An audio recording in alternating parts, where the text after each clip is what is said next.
Welcome to Rich Conversations. Today, let's talk NBA. Now, this last weekend, I was at a party, and while the NBA playoffs are going on, the NFL wasn't really mentioned at all. It was all about the NBA. All of us that were at the party were talking NBA. And there's this particular moment when there were like 5 of us standing around on a rooftop. Rooftops are really fun in Chicago when the weather's great. So we're having this party. We're out on a rooftop, and there are 5 of us there. 2 Wisconsin sports fans, so Milwaukee Bucks fans. We have a Minnesota Timberwolves fan and a Philadelphia 76ers fan and a Chicago Bulls fan.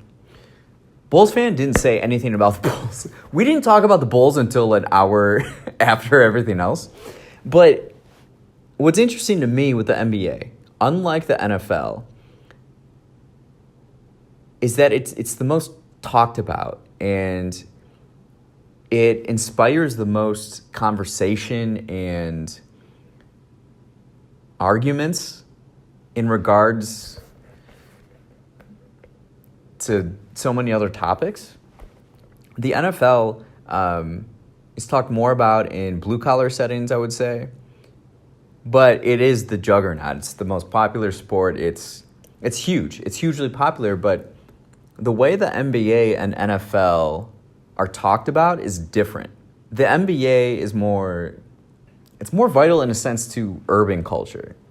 And it weaves or collides with other aspects of society like technology and music, art, culture, ideas, because it takes place in more urban settings and it's going on more, so there's more of a show involved rather than once a week football plays. It's big at the moment and you move on and you have to wait. There's less kind of pageantry behind it. Although, like, the NFL is huge. College football, huge. But what I find in conversation with people of all backgrounds is that the NBA reigns as the most talked about sport. MLB, no one talks about, like, ever. I went to a Cubs game last week at Wrigley Field. I love it. Wrigley Field, warm day. Oh, sun is out, beautiful. Beautiful setting, even if you're not even into baseball.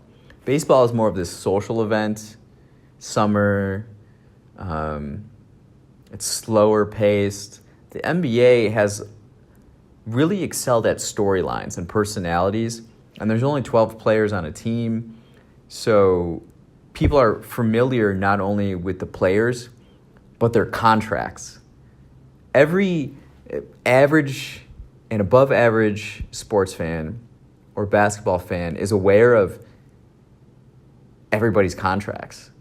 That's what's so fascinating. Whereas the NFL, there's so much interchanging, and a team can be so radically different the next year. It's more important of the team logo, quarterbacks.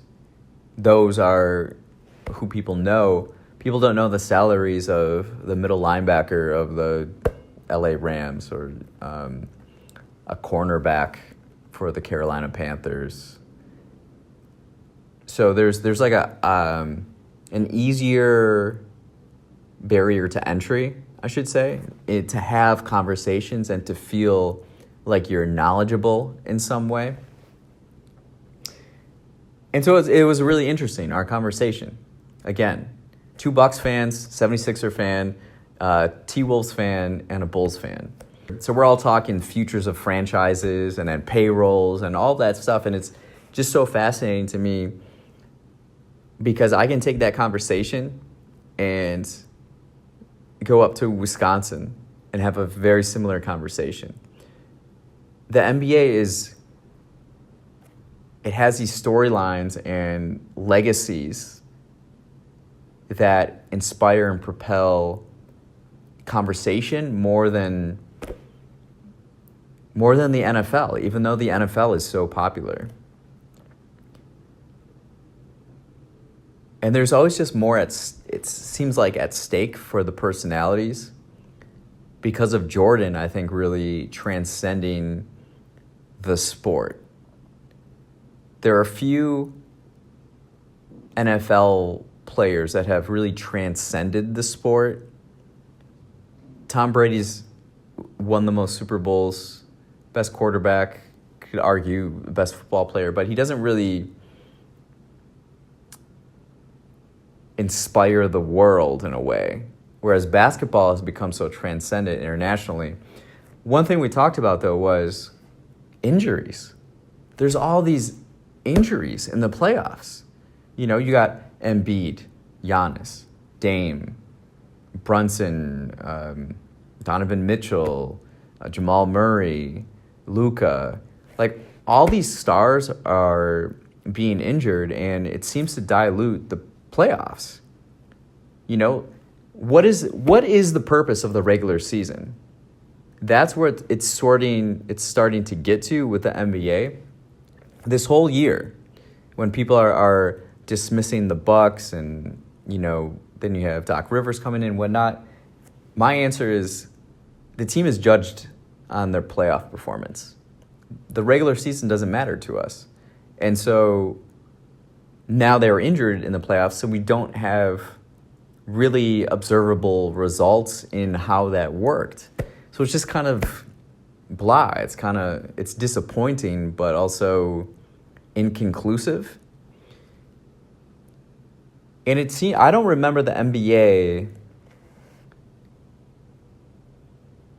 in the past, like before the Golden State Warriors era.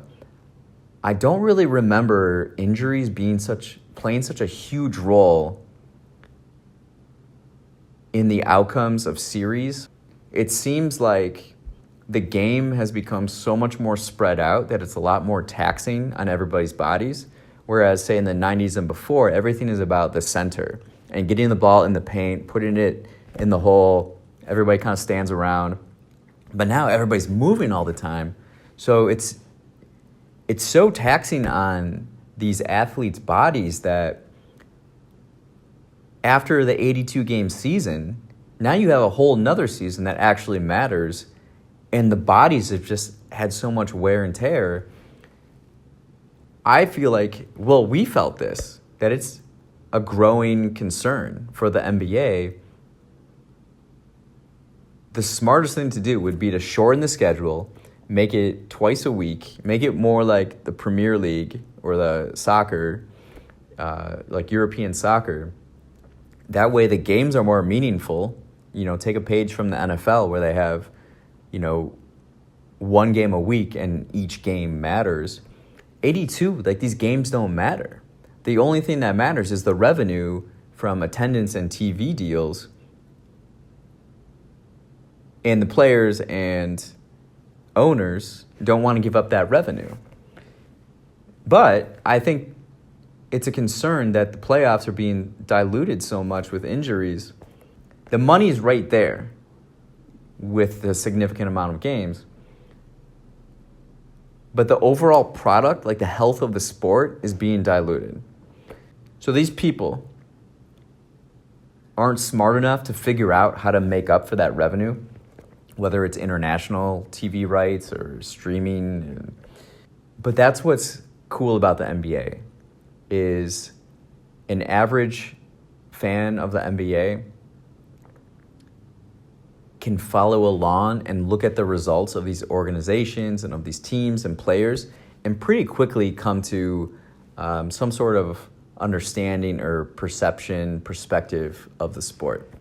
And I think the NBA is just way ahead of the other sports in that way, whether it's college basketball, football, NFL, MLB, MLS, WNBA is coming up, but like the NBA, it's just so easy to talk to, so fun, so energizing to have these conversations. And like this last party, it wasn't the only time that the NBA just comes up so quickly and people are so easily able to engage with the sport and what's going on. So I just think it's interesting.